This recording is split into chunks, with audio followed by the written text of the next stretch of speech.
this particular disability, it's invisible. Mm. And so people can't see it. And so you might find yourself in a situation where, you know, that you need extra support or extra time or something a bit unusual, and people don't understand because they can't see. They think everything's normal, but it's actually not.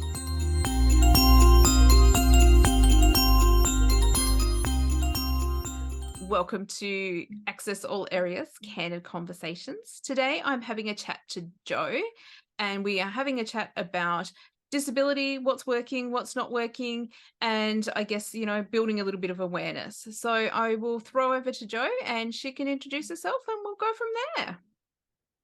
Hi, I'm Jo. I'm a carer of my 20-year-old son who's on the autism spectrum, and he also has ADHD and a bit of anxiety. So that's just my background in regard to disability. And I think you are the first carer that I've had this kind of conversation with. So this will be a really different and interesting aspect to have that different focus and perspective, which is pretty cool. Yeah. I mean, I'm sure I've got my own, dramas and things, but not, nothing that's kind of officially diagnosed, but just. Cool. All right. So I will start off by asking the first question, which is, what do you think the best thing about having a disability or disability is, or in your experience, being a carer of someone that's got a disability? Well, the best thing for me has been the learning, and just I've become like very adept at researching, and it's been a amazing, life-changing journey in the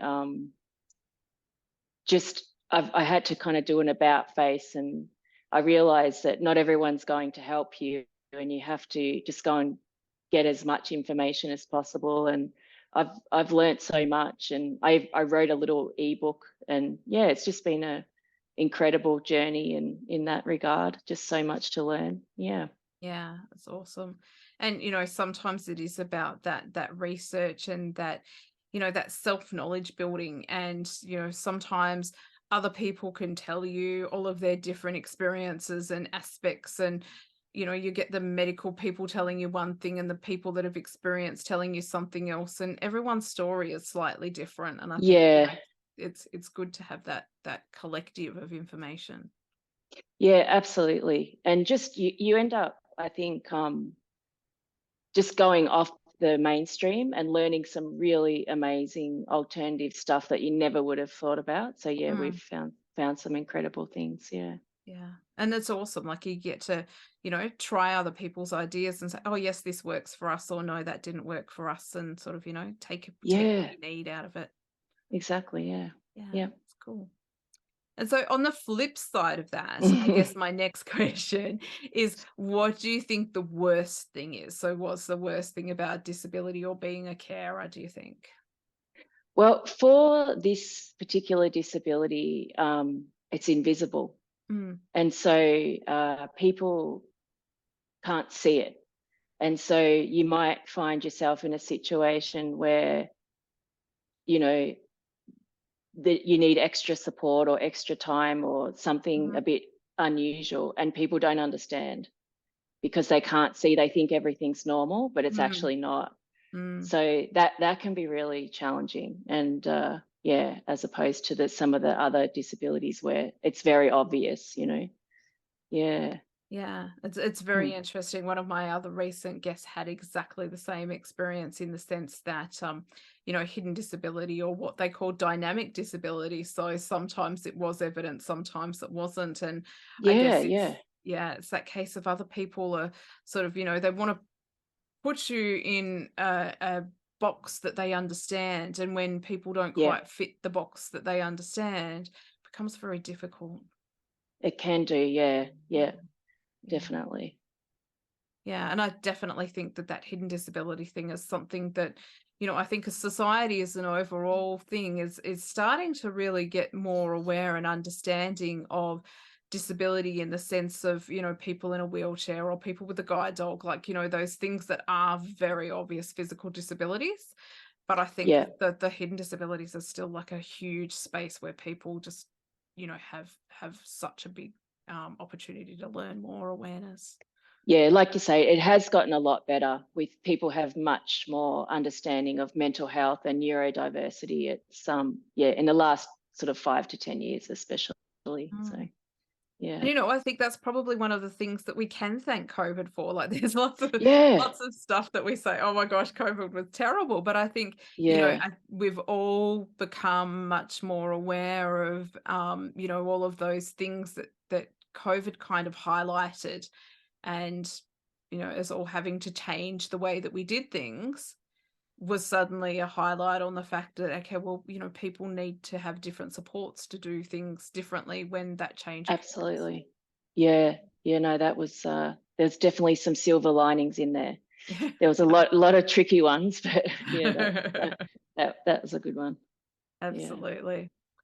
And my third question relates to, what do you think that people need to know? What's the thing that you wish others understood about disability or being a carer?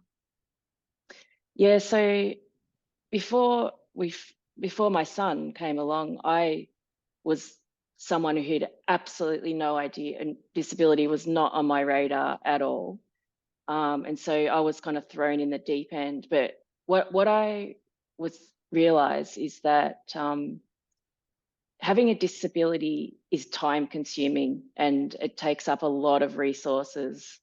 And quite often people don't understand, like if you're late for an appointment or, a family event or something Mm, like that, not everyone gets why, and they can get a bit annoyed or whatever. So it's just I'm sure, all kinds of disabilities. It's just it's there's a lot of time involved in, mm. keeping things kind of on an even keel, if you like, and just trying to get life to flow in the normal way. Does that make sense?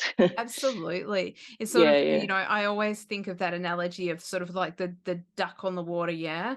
And on the yeah, top, it's all serene and everything looks like it's going great. But to make that happen, it's like paddle, paddle, paddle, paddle underneath so yeah, quickly to make everything. And it's the same thing. Like, it's so much stuff that goes on behind the scenes that no one's yeah. seeing, and they go, oh, you've everything's fine, like you're managing really well, everything's together. And it's like, yeah, you didn't see the 20 things that needed to happen before I left the Exactly. house. Yeah, that's right. And I'm sure anyone who's cared for someone with diversity,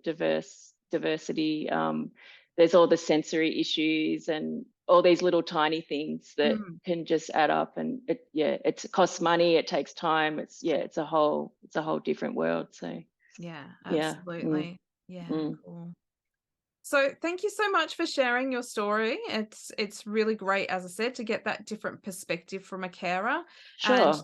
yeah, it's one of those things that I think often we forget about the carers. Like, we always think about the person that has the lived experience of disability, but we forget that the carers are there, and quite often they're the unsung heroes, because they're the ones that are helping make everything sort of turn out the way that it needs to go, and to provide the support. And sometimes, maybe the only person that's providing the support. And Sometimes, yeah. yeah, exactly. Mm, And so, to give credit where it's due, and to say, you are doing a great job. And all of those people out there that are carers, that's it's a really important thing that you're doing. And commendments. And I think sometimes you just do it because you're a mum, or you're a yeah. partner, or, sister or brother or best friend or whatever. But I mean, it's taking it to that next level, and to be acknowledged for that is really important. Oh, thanks, Fee. And thanks Yeah. for all the carers, who are doing that, like unsung, like you say. Yeah, Unsung heroes. Yeah. yeah. Mm. Yeah. And just to wrap up, is there somewhere that we can access that ebook that we can have a read? Oh no, we didn't discuss this before, so I wasn't attempting to promote it actually, but it was just something that came out. I yeah, I'll have to talk to you about that later, Fee, if that's okay. No worries at all. So by the time this actually gets published, if we've got a link for the ebook, then we will. If we don't, we don't. You can see that I really didn't organize this as well as I could have, and that's why it is a candid conversation. So I Oh gosh. that's what you call backpedaling, yeah. Yeah. On my part So too. thanks so much, Jo. And yeah, we will definitely, as I said, acknowledgement for the carers out there. And thank you so much for your time. No problem. Thank you, Fee. Thank you.